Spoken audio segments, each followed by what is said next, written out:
Hello, my name is Barrie Thomas and welcome to this week's edition of Live Well with Barrie. As you know, we always have inspirational guests coming to tell their stories, to inspire us to be better people and move forward in life. This week, I'm very fortunate to have one of my favorite people, Jacqueline Hancher, designer. Lovely to see you. You too, Barrie. It's been a while. It has, hasn't it? Yes. We've known nice. each other a while, haven't we? We've known each other a long while. Yeah. So I was reading something you'd put up on your page the other day, and it was telling me about your collection from 1978. Now, I didn't know you were going back that far. It wasn't 78, it was probably about 1981, 1982. Okay. So I started actually when I was 16. I had a shop in Edinburgh. And right, because you're Scottish. Yes, I am. So when did you come to London? What was your motivation to leave Scotland and come to London? So I was at art college in Edinburgh doing textiles. I came to London and I saw Zandra Rhodes talk, and I realised that I had to be in London. She was so inspirational and amazing. Right. And I applied for St. Martin's. And when was that? I think it was 78. I'm not quite sure. Right, that's what the 78 is about. Yeah, so right. I think it was 1978, and I got into St. Martin's. And my parents immediately cut me off because they didn't want me to leave Scotland. So I had to work all my way through college, and that was how my career started. So you came to study, and like most people who come to study in a different place or even sometimes at home, they have to work through college, uni, That's whatever. Right. What were the jobs that you did? So I immediately, well, the very first thing I did was I got a stall in Swiss Cottage. I lived in Belsize Park. And on a Saturday morning, I used to make things during the week. And on a Saturday morning, I used to drag the rail from Belsize Park along the road to Swiss Cottage. You're joking? At 7 o'clock in the morning. That's determination. Yeah, complete determination. That is determination. To sell stuff in the market. And then I kind of graduated from Swiss Cottage to Camden Lock. And I had a market there with one of my friends from college. And we used to make stuff and sell them. And I was very fortunate in the fact that I came to London with my boyfriend, who was a musician, and I lived in this kind of community of quite interesting musicians. And one of the people we knew was working with Derek Jarman at the time. And so Derek Jarman was in the process of making Caravaggio, and a chap called Julian Sands was his assistant, who went on to do Boxing Helena, Warlock, and you know him now as a very famous actor. That's right. So in those days, he wanted to be a director, and he put on a theatre production at the Half Moon Theatre in the East End called The Dog Beneath the Skin, which was an Auden Isherwood play, a little bit like George Orwell's kind of stories about fascism, actually, strangely enough. And I'd said that because I thought I wanted to go into film costume. So I said, I'll come and work for nothing. I'll sew on buttons. I'll do whatever it takes to get, to just be in the environment. And get into the industry. And so I got this phone call, would you come and help us with the costumes for this play? And I said, yeah, sure. Obviously, yeah, sure. And I got there, and there was a very nice guy called Mark there, who was the set designer. I can't remember his surname, unfortunately. And he said, Jackie, you're doing all the costumes on your own, and there's no budget. I was going, really? And he said, took a fine time to tell me that. Yeah, and I was like, really? And he said, yeah. And so what happened was I started this, endeavor to make, 50 costumes with no money. But the really interesting thing about it was that the main lead in the play was Richard Jobson from the Skids. And so by meeting Richard, he lived at the time in Kensington in De Vere Gardens with a girl called Wendy Wu, who was in a punk band called The Photos, which I don't know if you remember them. And Wendy, when I met her, asked me to start making her clothes. And that was the beginning of my whole career because of But I that. mean, you obviously see the benefits that you got from that experience. Absolutely. You know, to resourcefulness, to make a whole collection basically with no budget and on your own. Yeah. So it did really give you a great foundation. Absolutely. I mean, sometimes putting yourself in the most fearful position you can is the way that you grow, you know. And so get you were confidence. doing this alongside being at college? Yes. I was doing it alongside. So studying Yeah. and making 50 costumes on your own with no budget. Yeah, I was crying. How fabulous is this woman? Well, it was quite funny actually, because I'd never made a dog costume full size for Richard Jobson, you know, who was quite famous at the time. A dog costume. Yeah, so he basically, his character was that he became this dog, like this fascist dog, and people didn't realise that he was actually the dog, if you see what I mean. So the end of the play was him ripping off the dog costume and revealing that he was himself. So it was a lamb in sheep's wolf in sheep's wolf clothing. kind of Yeah, thing. that's right. But it was very interesting for me because I suddenly was introduced to this whole world of people, and very glamorous people actually, and all the punks obviously, because Wendy, her boyfriend was Ray McVeigh from The Professionals, and so, you know, he'd played with Thin Lizzy, and it just completely overnight changed my life. Well, I was going to say, you really came in right at the deep end with all the celebrities and in the environment to make the connections. Exactly. And it was a very exciting time. You know, I mean, London was really exciting then. And so because Wendy was signed to CBS, I met her manager, did all her clothes, and then he asked me to do Tight Fit, which was the biggest selling single for a decade. And I did all those hand-painted African costumes, and, you know, the gorilla was actually my boyfriend, believe it or not.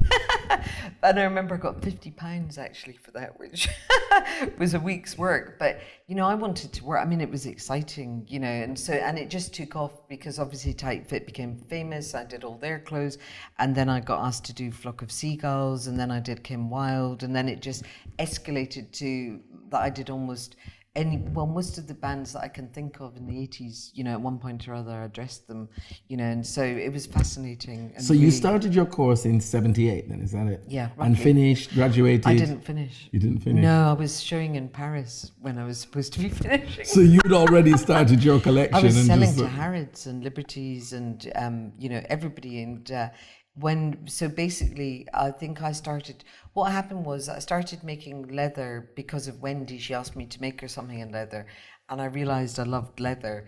And, you know, as well as making costumes for these people, I was making bags and belts. And at night I was going home from college and sitting eyeletting leather belts and putting diamonds on them and all this kind of stuff. And I did a trade show, actually, which was part of London Fashion Week with bags and belts. And I got lots and lots of orders. And so basically I started selling them to lots of little shops and blah, blah, blah. And then from that point, I started making garments. So when I was 21, instead of buying me a 21st present, my parents paid for me to have a stand at London Fashion Week. And so that was my first kind of When thing. was that? What year was that? God, the years are so confusing. So they were blurred. They're so long ago. 36 years. No, what? 36 years ago. Oh, okay. Yeah, I'm 56. So.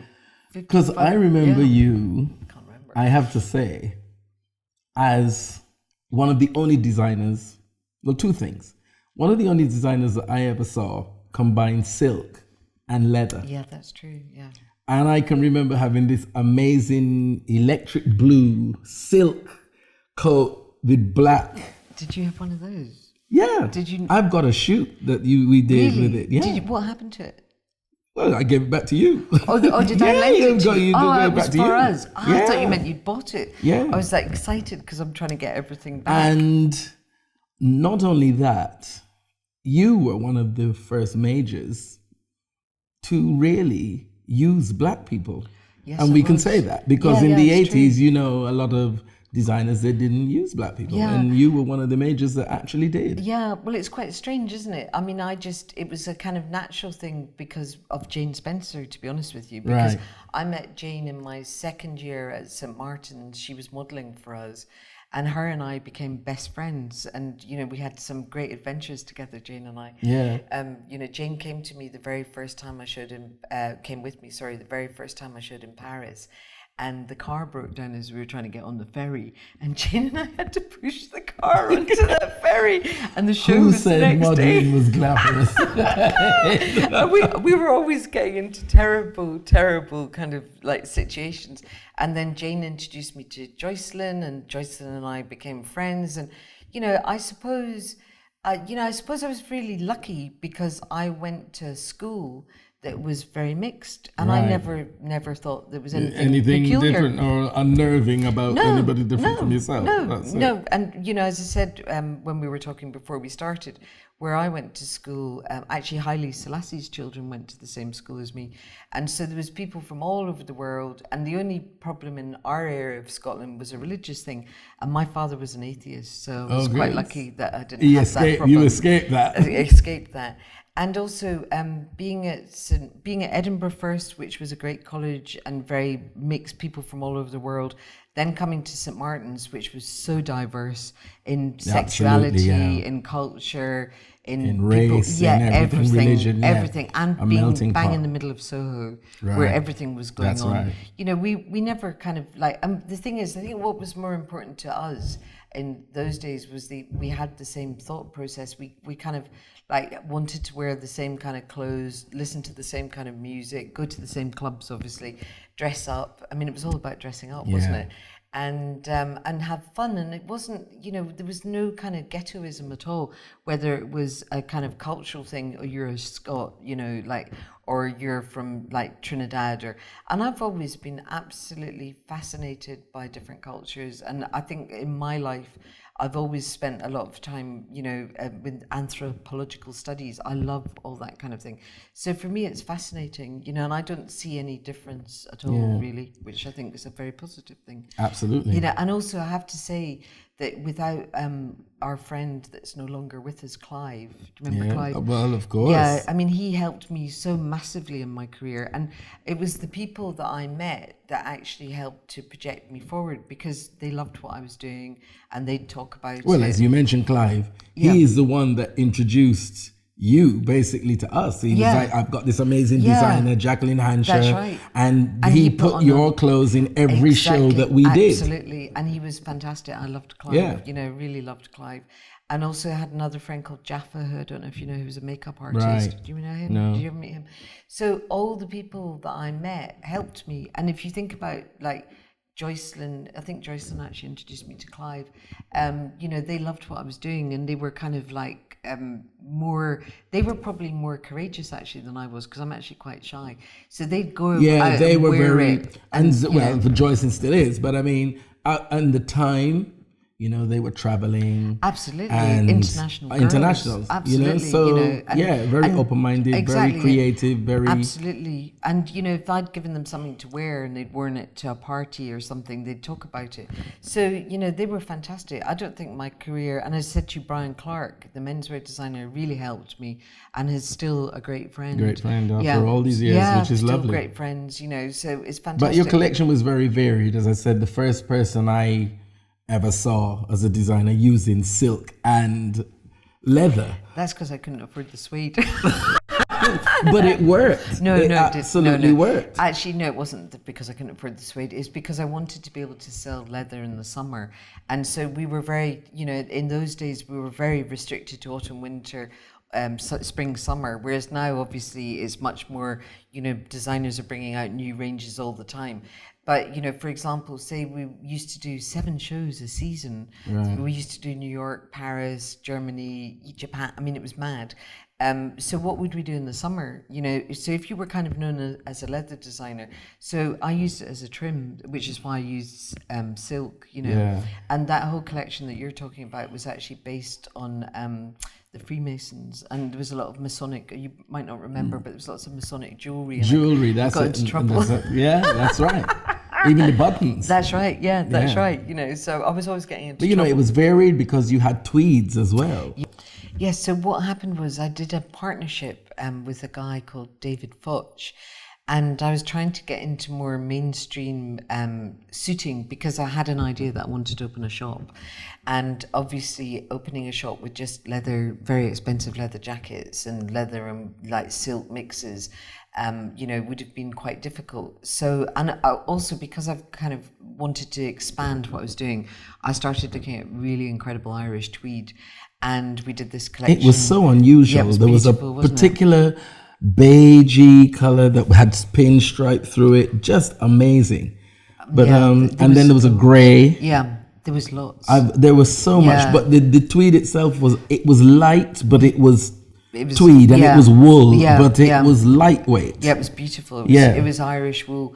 And then shortly after that, I opened Hancher in St. Christopher's Place. Well, this is what we'll get to now, because we were like in awe of Jackie Hancher. She's got a shop in St. Christopher's Place. That was a miracle. The heyday, the height of everything that's fashionable and trendy, St. Christopher's Place. Yeah, and it was amazing because Ron Arad actually designed part of my shop, who's now so incredibly famous. Right, yeah. And Danny Lane, who became a very famous glass sculptor.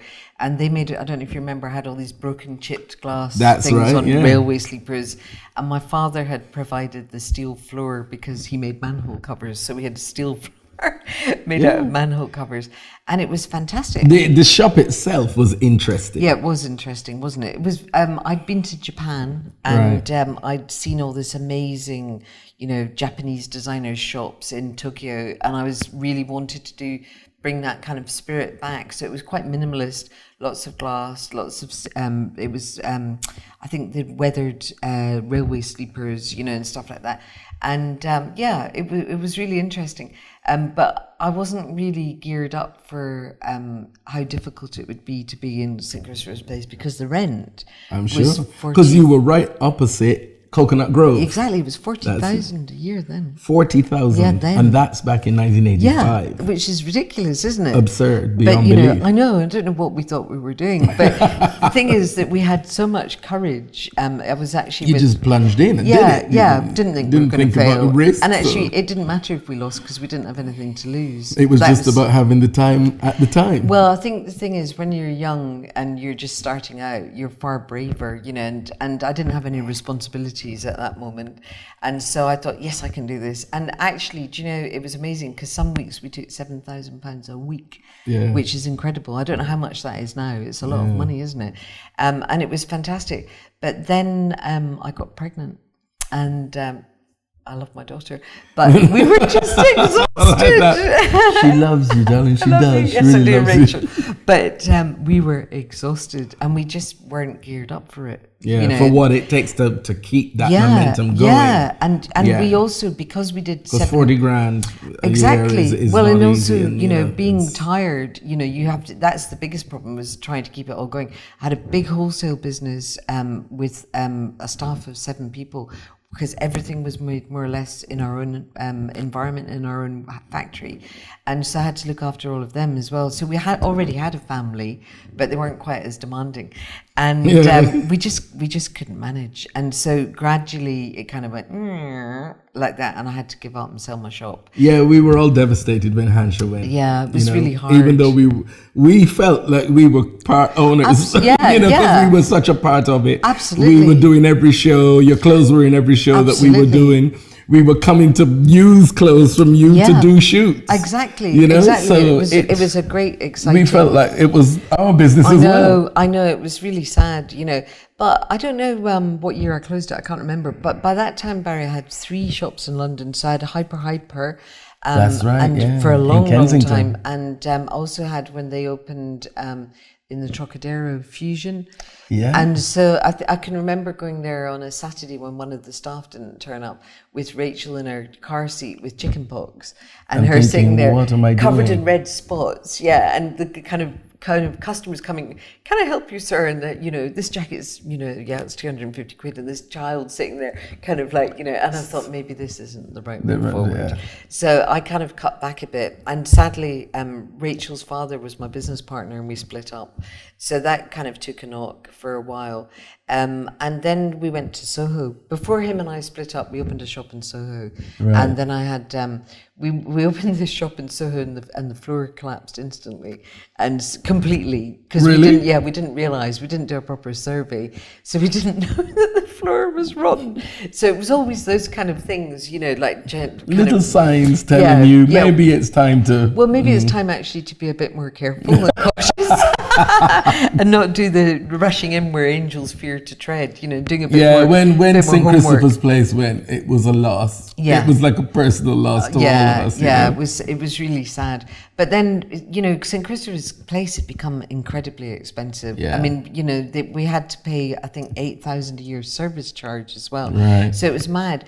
And it was at that point, because I think, you know, the money it was different. London was very, very buoyant. But I just think for me, you know, having a small child, it was a really hard time. Oh yeah, it was really buoyant and decadent in the 80s. Yeah, it was absolutely. All, you know. But then moving to Soho was fantastic. I was with John Richmond, Pam Hogg, all that lot. And, you know, we had a very good mix of us there. And that was exciting because Soho was obviously regenerating at that point. And I had a whole building there. And so I rented bits of it out to other people and had some very interesting people in the building. And I was there for a long time, actually. But I managed to lose that cataclysmically because I got burgled. I mean, that, you know, it was just hilarious. I was about to open a shop in Paris, and by this point, you know, selling very expensive women's wear to probably about 70 shops in New York, Le Clery in Paris, which some people would say is the best shop in the world, L'Espionne in Paris. I mean, you know, like major shops that only had Claude Montana or Moschino or, you know, those kind of level of designers. Yeah. And I was selling to those kind of level of shops. And, you know, I was doing fantastically well. However, I got burgled and my alarm didn't go off at Central Station and they didn't pay me and I lost absolutely everything. And I have to say that I had a bit of a collapse, you know, because mentally it was extremely difficult, you know, and just to try and survive after. Not only to lose all your creations, all your babies, not to then be compensated for them. Well, it was terrible. And my father had motor neuron disease, which was a kind of double whammy and was very ill. So as a family, we kind of were collapsing as well. And so I lost that business entirely. And so that would be in about 92. And then I kind of like didn't really do very much for a while. No, because that now then explains the period where Jacqueline Hancher seemed to have gone silent for a while. It did completely. Yeah. But then what happened was I set up a company called Quest Clothing, which has become enormous. Quest, okay. Yeah, with a guy called Fanos Maggiore, but it ended badly because I didn't. Which is what happens quite a lot. And then I set up Lipsy, which was sold for 30 million. So basically I was the designer and they never had a designer in-house before. They used to buy clothes and relabel them and I worked for them. So like buy clothes from a manufacturer and wholesale and then just relabel them. Yeah. But so I set up their whole production and designed for them and I came up with their identity, which was sexy little dresses, which they've never really changed. Right. And Next bought them, I don't know if it was 5 or 6 years ago for 30 million. So I was quite pleased about that, although they became my kind of nemesis because when I realized when I was working for them, so their audience was sort of Topshop, that kind of market. And I realised actually instead of making 100 of something for £250, I could make 500 of something for £16.75. And so I set up Miss Moneypenny, which became huge. You know, we were actually got to the point of doing a turnover of 50,000 a week at one point, and we had 3 shops, one in Newcastle, one in London. I can't remember where the other one. Maybe we only had 2 shops, but yeah, one in London. But I had 7 concessions within Miss Selfridges. And I had something like... Is that the period when you were selling to Selfridges and Harrods? No, that was earlier. So that was Jacqueline Hancher. Right, sold that to was Harrods. To Harrods. Yeah, but Miss Moneypenny, you know, I had probably 500 customers, wholesale customers worldwide. It was very big in Europe. So then Jacqueline Hancher started to emerge from the whole... No, I didn't trade. I haven't traded really as myself since. Right. So the last time I traded as Jacqueline Hancher was probably in 1993. Okay. And then Miss Moneypenny carried on for that whole period until sadly, as I told you, I had a couple of strokes. Yes, so tell me about this. I had a stroke in... Not one, not two, but three. Yeah, I had a stroke in 19, I can't remember the years. 1999. Last century. Last century when we were wearing crinolines. But yeah, I had a stroke in 99 and then I got pregnant. And so they couldn't work out why I'd had a stroke. And I didn't think I could have any more children. So I wanted to have my daughter, who's Zoe, who's now 17, against all odds, because they told me you're going to die. But anyway, so Zoe, that's why she's But Zoe. being Jacqueline Hancher, she fought through. Yeah, exactly, That's right. exactly. And that's why she's called Zoe, because it means life. So they thought I had a very rare syndrome called Susac syndrome, which is multiple small strokes for no apparent reason. And they've never really found out what happened. The reason. No, and so before they Which is scary, because you don't know what to do, how to treat it. Well, you can't. There's nothing. You can't take aspirin. You can't do anything, because if you take aspirin, if it comes, it comes. And if it doesn't, it doesn't. Which is So basically, like being on a tightrope. Yeah. Well, you don't know what's going to happen. It's meant to last 10 years. It's a kind of autoimmune thing, and it can burn out and disappear, and then you're fine. So they said to me, it'll probably never happen again. But I lost part of my eyesight and I lost part of my hearing. And for 6 months, I couldn't walk or read or write. And did you regain it, or is it gone permanently? No, what happens is that your brain expands and it opens up.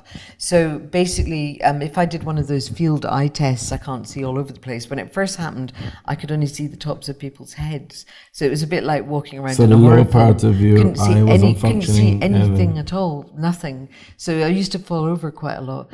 And felt a bit dizzy as well, because obviously it affects your balance. And after 6 months, you probably wouldn't have been able to tell that I'd had a stroke, because I think I'm quite determined.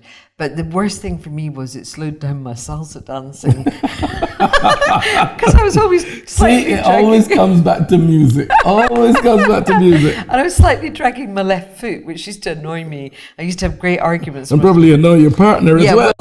Exactly. You know, what are you doing, women? But yeah, and my friend, who's a very, very famous salsa teacher, kept saying to me, "It's fine, it's fine." And I actually had to go to an expert called Mo Flex actually to get some lessons. I had to dance with my eyes closed, which was the way that I got over it actually, which was really interesting, because I love salsa and I like dancing. Do you still do it? Yeah, occasionally, not as much as I used to, because I'm a bit unfit.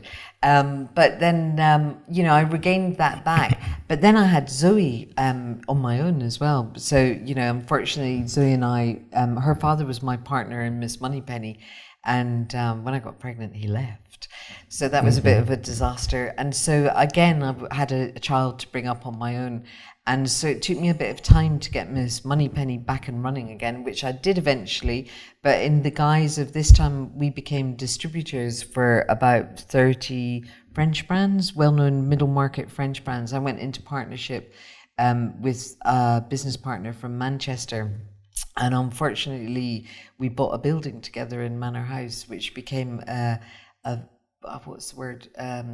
an argumentative point, because the building, he wanted to sell it and I didn't. So we ended up in this big battle, and simultaneously HSBC took 86,000 euros out of our account by accident. By accident? Yep. It took me 5 years to get it resolved and get rid of... This could only happen to Jacqueline Hancher. I mean, the story is just amazing. She buys a shop, the floor collapses. Got money in her account, they take it out by mistake. Yeah, I didn't even have the money in the account. They put it into overdraft and then went after the building. So it was a huge battle for the building, and the building was very strategic. It's in Manor House, and it's still. You still have it? Yeah, and it's still been a battle. And so I've spent a lot of time dealing with the building. It's taken me 5 years really to get to a situation where it's not about the building and the people. Right. And, I've had lots of very famous musicians living there, like Sam and the Womp. I don't know if you've heard of them. And lots of interesting people. And the building is used for what? Is it? So I have my studio on the ground floor. Right. And the rest of the building is full of artists, musicians, like cinematographers, photographers. So Right. it's big. It's each floor. It's 6,000 square feet, and over the time, lots and lots of interesting people have been living there. And so Right. Damon Baker Okay. lived there, who's number 3 fashion photographer in the world at the moment. We used to have Lady Gaga tripping through the rubbish to get to the studio. But it's been a fascinating journey. And Well, it certainly sounds like it. Yeah, met some So very what's interesting Jacqueline people. Hancher doing now? Well, now that the building has calmed down, I started doing my first menswear collection. I started. Sounds like the suit's coming my way. Yeah, exactly. Maybe a kilt, actually. I started doing my first menswear collection in January, and it's taken me quite a while because I have to take things quite slowly because of my kind of health problems. Right. But I'm hoping that I will have a range out at the end of September for this autumn, and I'm going to show in season because I'm not bothered about seasons anymore. Not even bothered about collections anymore. So this will be a group of items which I'll never stop making as long as people want to buy them. And what I've done is I've gone back to one of my 1984 collections, which you'll like. So it's all moire and leather. That collection. And Now the thing is, we have to clarify from the beginning that you'll have to make it a few sizes bigger than you did in 1985. Okay, We're basically. I just thought I'd slip that in graciously. No, we are.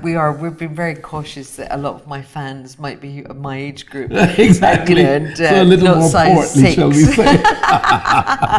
But we're doing kilts. We're doing lots of burnout, Devore, and actually. Quite interesting, I don't know if you know Barrie, but I originally did the costumes for the backing singers for Duran Duran's Wild Boys do. video. Yeah, that's right. And it was based on the African tribes, the Nabu, and all their body decoration. And we've gone back to that. And so I've used really influences from my really early career, and we've made it into textile patterns. And we've used the logo from 1983. We've revived it, which is a rat, actually, strangely enough. And I'm quite hoping that we're going to be doing a perfume as well. So somebody's asked me to do a So you've got a lot going on. Yeah, I'm really excited. You're back in there. Yeah, I'm really excited. The only thing that's really scary, though, is that I went back to the wholesaler that I buy my leather from, and I bought some skins of leather, and I actually bought 4, and it was They're still there. Yeah, but it was £500 for 4 skins of leather. You're And joking. originally, that's like, that's maybe 175 feet. Originally, one of my coats would have had 250 feet in them. So can you imagine how expensive things are? Because I just can't relate to... You're talking over 30 years inflation. But I can't relate to that. I can't work it out. So at the moment, I don't know what I'm going to charge for anything. I'm a bit worried. Will I be able to afford this? I don't know. I Might don't be know. able to do stage payments, but I just, we just were kind of scared at what price, how to price it, so we're kind of worried. But we just hopefully work on the same rule of thumb that we used to. So now that you've come to this great age of maturity and experience, and with everything that you've been through, because this story is quite an experience, both successful, traumatic, what do you do to look after Jacqueline Hancher and keep Jacqueline on a nice equilibrium? Well, so I have a really nice pet. I've got 2 nice pets, actually. Mimi, who's my dog, and my cat, Romeo. And I mean, I know it sounds weird, but having a pet that you have to look after and also take for walks, I think that's part of that. What really helps. Also, I love music, and I spend a lot of time listening to music. And my Music adopted is so son, therapeutic. I don't know if you've met my adopted son, Amadeus. Have you met him yet? No. Well, he's a great musician, so I spend a lot of time with him actually, and we actually do stand up together. I don't know if you know I do stand up. Oh, I've heard that. Yeah. So we do a bit of stand up together. And actually, we just laugh together. So because he's actually one of my tenants as well, I see him almost every day. And he actually cooks for me as well quite often, which is amazing. You named 4 major things. Pets are very therapeutic. I should say the children as well. No, children are not therapeutic. Music, therapeutic. Yes. Pets, therapeutic. Yeah. Food, Yeah, therapeutic. absolutely, yeah. And of course, the best of all, laughter. You said Absolutely. you laugh all the time. Yeah, so you know absolutely. that always keeps people in a good space. Absolutely. That's the most important thing. And I try to have, like time alone. I think that's also very important. As I told you, I just bought a camper Absolutely van. necessary. Because I wouldn't be on just my go for own. a drive into the wilderness and do Yes. and do you, Yes, as yes, they say. yes, is the exactly. nice saying. Yeah, and I like reading, and this. I mean, I have many interests, so I think I like to. Which helps. Yeah, it does. yeah. If you've got your mind occupied doing stuff, constructive, productive absolutely. stuff, it keeps you well. Yeah, and also the thing is that doing your work, whatever your work is in life, is the most important thing, because it's an honor to be able to make people feel nice. Yeah. And I really realized that. And I don't know if you know, but my mother had shops, and I worked for my mum from the age of 6. And my mother was an amazing saleswoman, but also her speciality was she made people feel really fantastic. She'd buy, when she'd go to London to buy clothes from designers, she'd actually buy from Mrs. Smith or Mrs. Brown or blah blah blah, because she knew that that person would want to buy that outfit, and she really put a huge amount of effort into it. And I think I've picked that up from her, And it's great if you make something for somebody and they love it. People always like to feel good. Absolutely, and if it's you really have the important. ability to give that to someone, Absolutely. of course and they'll appreciate it greatly. Somebody as well, absolutely. because I've had a lot of shops myself, and in between I've had lots and lots of shops. And I remember in Crouch End, when I had my last shop, a lady coming in who was quite shy and nervous, and we put together an outfit for her, and she felt amazing. Yeah. And it's really important. And she came out of the shop completely different, feeling completely differently. Absolutely. Yeah. It's like me when I go to the hairdresser, as you can see I haven't been for a while. I always feel much better. Yes, love. Yes, well, but it's really important to have those things, and to have that time to spend on yourself. And I think to be doing anything creative is fantastic. Absolutely. Whether it's playing an instrument. I bought myself a glockenspiel last week. So I've been learning to play. I can't even say it. So I'm sitting there going ding ding ding. Jackie, my darling, thank you so much for joining us. Thank you much very appreciated. It's been lovely to talk great. to you. Thank you very much. Thanks for joining us, guys, and look forward to next week's episode. Bye.